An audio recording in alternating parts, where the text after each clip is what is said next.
কারণ কথা হচ্ছে মাথা কখনো একা একা কাজ করতে পারে না, ফলে এই পরিকল্পনাকে যারা বাস্তবে রূপ দিচ্ছে আমারই পরিজন, আমাদের শাখা প্রশাখা সকলেই একদম মানে আমাদের যে প্রজন্ম তারপরের প্রজন্মই যে সকলে মিলে যে সাহায্যটা করছে এবং এ কাজে যারা সাহায্য করছে আমাদের আজকের বিভিন্নভাবে আপ্যায়নের ক্ষেত্রে, এদের প্রতি তো আমাকে কৃতজ্ঞতা জানাতেই হবে। কারণ এটা যদি আমি না জানি, কারণ এইরকম কাণ্ড কখনো একা একা করা যায় না। ফলে এই ধন্যবাদ এই সবটাই ওদের পাওনা। এবং বাস্তবে এবছর আমি তেমন কিছু করিনি বলতে আমি গতকাল রাতে পৌঁছেছি, আজকের অতিথির মতো পৌঁছে গেলাম। মুশকিল হচ্ছে এই জায়গাটা, আমি গত বছরগুলোতে আগের দিন এসে যাই, আমি সমস্ত কাজে থাকবার চেষ্টা করি। এমনকি ঘাটে রং দেওয়া হয়েছিল, গত বছর আমি ঘাটে রং দিয়েছি। পুকুরে মাছ ধরা, তাতেও আমি মাছ ধরার দাঁড়া জাল টানার কাজে আমি লেগেছি। আমি তাতে খুব আনন্দ পেয়েছি। আমি মনে করি যে এর অনেকে মনে করতে পারে যে অনুষ্ঠান, তাতে আমাদের কোনো পার্টিসিপেশন নেই। হ্যাঁ, কষ্ট আছে, থাকবে। যেমন স্কুলে অনুষ্ঠান হয়, কিছুজন খুব পরিশ্রম করে, তারা আনন্দ পায়। আমি দেখেছি শিক্ষক জীবনে যারা ফার্স্ট বয় মানে প্রথম শ্রেণী, তাদের কখনো খেলার মাঠে কিংবা সরস্বতী পুজোর সময় দেখা যায় না। যারা লাস্ট বেঞ্চার তারা আসে, এরাই পরবর্তীকালে ভলেন্টিয়ার হয়, এরা পরবর্তীকালে দেশ সেবা করে। ক্ষুদিরামেরা ফার্স্ট হতো কিনা আমি জানি না, কিন্তু প্রশ্নটা হচ্ছে এই জায়গাটাতে। ফলে যে কাজটা করতে চেয়েছিলাম সেটা কিছুটা সফল তো বটেই, এটা অস্বীকার করবার উপায় নেই।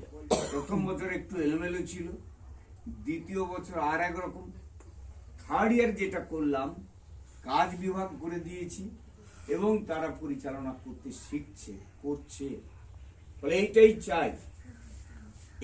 আমি আগামী বছর থাকবো কিনা তো বলতে পারা মুশকিল, কেউ পারবে না, বললে কষ্ট হয়, এটাই বুঝতে পারছি, সেটা ঠিক আছে। কিন্তু বাস্তব হচ্ছে এইটাই যে ওই জন্য এটা যাতে চলে, কারোর অ্যাবসেন্সে, কারোর অনুপস্থিতিতে এটা বন্ধ হয়ে যাবে, এটা যেন কখনো না হয়। বরঞ্চ এটা কত সুন্দর করা যায়। যেমন এই যে ব্যাকগ্রাউন্ডটা, আমার ভাগনা আর্টিস্ট অর্ঘ, ওর মাথা থেকে বেরিয়েছে।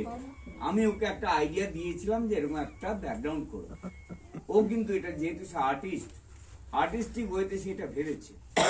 এবং এরপরে একটা কি দেখানো হবে যেন, একটা ডকুমেন্টারি গত বছর, এইগুলো ওরা রেডি করেছে। এরকম আরো অনেক জিনিস করা যায়। এই যে ওরা কোলাজ করেছে, এবং বর্তমান যে আন্দোলন, যেটা এখনো পর্যন্ত আমাদের ভেতরে আছে, থাকা উচিত। মানুষ বলে পরিচয় দিতে গেলে আরজি করে যে কাণ্ডটা হয়েছে, এটা তো নাড়িয়ে দিয়েছে।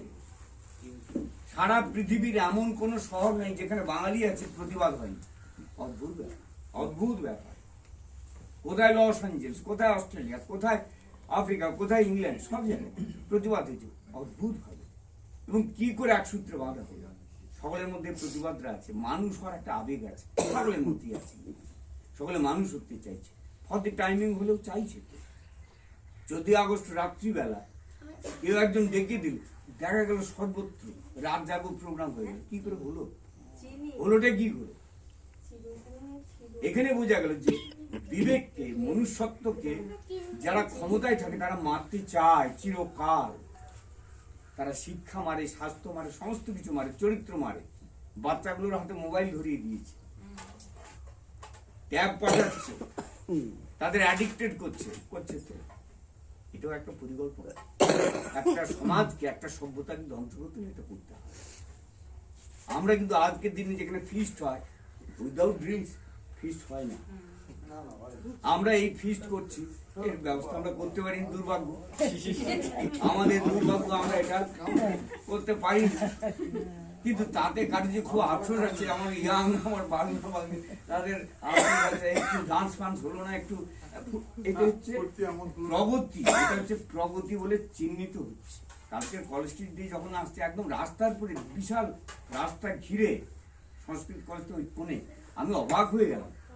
রাস্তায় চলাচল রাস্তা কে করলো, কারা করলো? কোনো দণ্ড প্রতাপশালী কেউ করছে, কারোর কিছু বলার নেই।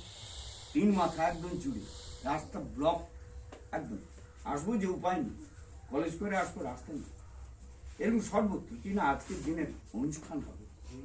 তাহলে মনুষ্যত্বকে মারবার জন্য সরকারি পরিকল্পনা পরোক্ষভাবে প্রত্যক্ষভাবে, তখনও আমরা এরকম একটা চেষ্টা করছি একটা বাঁধন দেওয়ার। এটা হয়তো কেউ বলবে যে আপনি বালির বাঁধ দেওয়ার চেষ্টা করছেন, হয়তো সমুদ্রের বালির বাঁধ না, আমরা একটু একটু করে তিল করে একটা করে ইট রাখতে চাইছি। এই যে বাচ্চারাও যে গান করলো, তারাও দেখছে, ওরা আবৃত্তি করছে, বাচ্চারা দাঁড়িয়ে দেখছে, সে কি একটা ইমপ্রেশন নিচ্ছে না? সে একটা ইমপ্রেশন নিচ্ছে। তাহলে এই পরিবেশ, এই পরিমণ্ডল যদি আমরা গড়ে তুলতে পারি, এর মধ্যে যারা শ্বাস প্রশ্বাস নেবে তারা কিন্তু এইভাবে অজান্তে, যেটা অনিলদা বলতেছেন কালচার, কৃষ্টি সংস্কৃতি, যে শব্দগুলো, এগুলো তো বাইরে থেকে আমদানি করে না, বা এগুলো তুমি করো আবৃত্তি করলাম, গান করলাম মানে সংস্কৃতিবান হয়ে গেলাম, তাও না।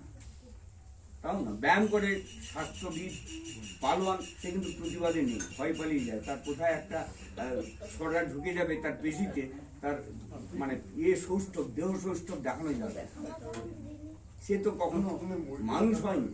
তাহলে আমরা এই যে চর্চা করছি, এর ভেতর দিয়ে কিন্তু আর একটা জিনিস, যে কাজটা আমরা বাবা মাকে ঘিরে এই কাজটা করছি, তো সুষমাংশ এই নামটাকে ওরা অন্তত পক্ষে মানুষ হওয়ার লেসন আমাদের দিয়েছে। আমি এটা বলছি না যে তারা সমস্ত দুর্বলতা ত্রুটির ঊর্ধ্বে, এটা না, তারা মানুষ ছিলেন, কিন্তু তাদের যে গুণের দিকগুলো, সেই গুণের দিকগুলো আমরা চর্চা করতে চাই আমাদের পরিবারের মধ্যে। এবং আমি যতটুকু আমার বাবাকে জেনেছি, মাকেও দেখেছি, যে তারা অত্যন্ত দরদি মনের ছিলেন, মানুষের পাশে তাদের মতো করে তারা দাঁড়ানোর চেষ্টা করত। এই মনটাকে আমরা নিয়ে যেতে চাই। একদিন আমার মেয়ে বলছে, আমার নাতি তখন ছোট ছিল, বাড়ি থেকে বিস্কুট নিয়ে সে বেরিয়ে যাচ্ছে বন্ধু বান্ধবকে দেবে, তা আমার মেয়ে বলছে, বাবা এইভাবে তো অনেক বিস্কুট খরচ বেড়ে যাবে। আমি বাড়ুক, এই জন্যে এই মনটা তো পরে পাওয়া যাবে না, এই মনটার চেষ্টা করে ওকে দেওয়া যাবে না। আমার নাতনিরাও সেও নাকি এইসব কাজ করে, তো ভালো, এই তো অসুবিধা কি আছে, একটু খরচ হবে, কিন্তু খরচ করে এই মনটা আমি পরে পাবো না, পেতে পারি না। বাচ্চারা যখন কিছু কাজ করছে, আমরা বাধা, যা ওখানে ওটা করবো না, বাধা দেওয়ার দরকার নেই। যদি ওটা ক্ষতিকারক হয় তাহলে বাধা দেবো, যদি ওটা সৃষ্টিশীল হয় তাকে এনগেজ করে, তাকে উৎসাহিত করবো। ফলে আমরা এরকম একটা পরিবেশ, পরিমণ্ডল, আমার পরিবারের যারা, আমাদের পরিবার যুক্ত প্লাস তার সঙ্গে যারা যুক্ত, তারা যারা আসছেন, আজকে আমার তো ভীষণ আনন্দ হয়েছে, অনিলদা এসছেন, জ্যোৎস্না বোধহয় 2বার এসছে বললো, অনিলদাই প্রথম, আমার ছাত্র সুভাষ, আমার প্রথম যুগের ছাত্র, মানে এটা একটা ভাবনার ব্যাপার। প্রথম যুগের ছাত্র আমাকে রিসিভ করছে, আমার মশারি টাঙিয়ে দিচ্ছে হোস্টেলে, ওই ছাত্র সকলের অনুগত সে। ফলে এইরকম ছাত্র রেয়ার আমাদের পরিবারের। আমার নিজের বিয়ের সময় সুভাষ বিশাল ভলেন্টিয়ারিং করেছে, সুভাষ ওদের বাড়িতে আমি গিয়েছি, সে ডাক পাওয়া মাত্র তার অনেক অসুবিধে, আমাদের আরো আগে মনে করা উচিত ছিল, গত 2টো অনুষ্ঠানে ডাকিনি, এবারে আমার ছেলে মেয়ে মনে করালো বাবা সুভাষ ঠাকুরকে ডাকা উচিত, আমাদের পরিবারের লোক। ফলে এইরকম যারা মনে করছে, শুধু আমার মনে হয় না, যারা মনে করছে আমার এই পরিবারের সদস্য, একে ডাকলে ভালো হয়, আমাদের পরিবারের লোক করা যায়, ওকে ডাকবে। আমি মনে করি যারা আমার ছেলে মেয়ে, কি যারা আমার ভাগনা, তাদের কোনো কলিগকে তারা যদি কখনো মনে করে যুক্ত করার দরকার আছে, এইরকম অনুষ্ঠানে এলে তারা সমৃদ্ধ হবে। আনা উচিত, পরিবার বড় হোক, পরিবারকে ছোট করা, এইটা আমার আইডিয়া। ফলে এইটুকু আমার পরিকল্পনাকে সকলে রূপায়িত করছে, এই যে সকলে দাঁড়িয়ে, এটা আমার একটা সৌভাগ্য, সত্যি সত্যি সৌভাগ্য। সকলেরই ভালোবাসা, সকলেরই আন্তরিকতা, এটা আমার একটা ক্যাপিটাল, এইটা আমাকে অনেকদিন বাঁচতে সাহায্য করছে। ফলে আমার এই কথা, আর আমি একটা বই প্রতি বছর ওই করি, আমরা প্রথম বছর শিকড়ের সন্ধানে করেছিলাম, সেটা বলেছিলাম যে আমি ডেঙ্গুতে আক্রান্ত হয়ে যখন 17,000 প্লেটলেট নেমে যায়, আমি জানি না 17,000 নেমেছে, কিন্তু আমি বুঝতে পারছি না, হাঁটাচলা করতে পারছি না। এরকম অবস্থায় তাহলে বলতে বেশি দিন বাঁচবো না, তাহলে সকলকে জোটানোর ইচ্ছা, সেটা থেকে এর জন্ম। আইডিয়া দিলাম সকলকে, শিকড়ের সন্ধান করো। সকলে তো যাকে মানে অথই জলে পড়ার মতো, কি কোথায় কি শিকড়, আমি তোমার যদি শিকড় থাকে, গাছের শিকড় আছে, প্রত্যেকের শিকড় আছে, খোঁজো। ফলে সকলে লিখলো, কিন্তু সকলেই লিখেছে, ভাবনা ইয়ে করে দিয়েছে, কভার করে দিয়েছে। পরের বছর এই মৌনবতীর কথা কও, এই হেডিং আমার কলাগাছিয়ার বাড়ির সামনে একটা ভাঙা মন্দির আছে, সেই ভাঙা মন্দিরটাকে একটা বটগাছ আঁকড়ে রেখেছে।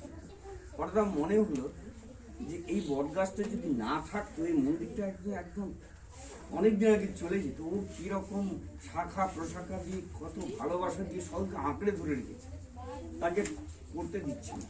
তাহলে আমাদের পরিবারগুলোকে এরকম পরিচর্যা যদি করা যায়, এইরকম ডালপালা মেলে সকলকে আঁকড়ে রাখো, কোথাও যেতে দেবো না, এই বেষ্টনীর বাইরে যেতে দেবো না। যে নোংরামের মধ্যে নিয়ে যেতে চাইছে, তার মধ্যে কোনো মতে নিয়ে যেতে দেবো না। তার থেকে সেই ছবিটা দিয়ে একটা যেটা এবারে আর্টিকেল দিয়েছিলাম, সকলকে বলেছিলাম পরিবার, সেও একই কথা, কিন্তু তুমি পরিবার সম্পর্কে যা ভাবো তাই যাও। সকলে লেখা দেয়নি, তুমি 9 করে 10 জন লেখা দিয়েছো, আরো সকলে দিলে ভালো লাগতো। তাহলে এর পরের বছর আমার বলা থাকলো, ওইরকম একটা কোনো আইডিয়া অবশ্যই সরবরাহ করা হবে, সকলে যেন হাত লাগায়। বই বড় হোক, কোনো ক্ষতি নাই। আর এগুলোকে সংরক্ষণ করলে এগুলো পরবর্তীকালে এগুলো হেরিটেজ হবে কিনা আমি জানি না, কিন্তু নিজেদের ভালো লাগে।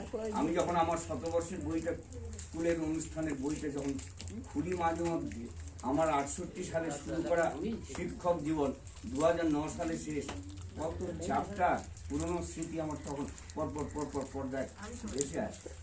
40 বছরের শিক্ষকতার জীবন, কত ছাত্র ছাত্রী, কত শিক্ষক, মানে কত মানুষের সান্নিধ্যে, এগুলো ফলে এইগুলো হচ্ছে স্মৃতি সংরক্ষিত অবস্থায় আছে। ফলে সকলে পরের বছর এই মানে যে আর্টিকেলটা হবে, এটা যেন সকলে অবশ্যই এটা দিয়ে সাহায্য করেন।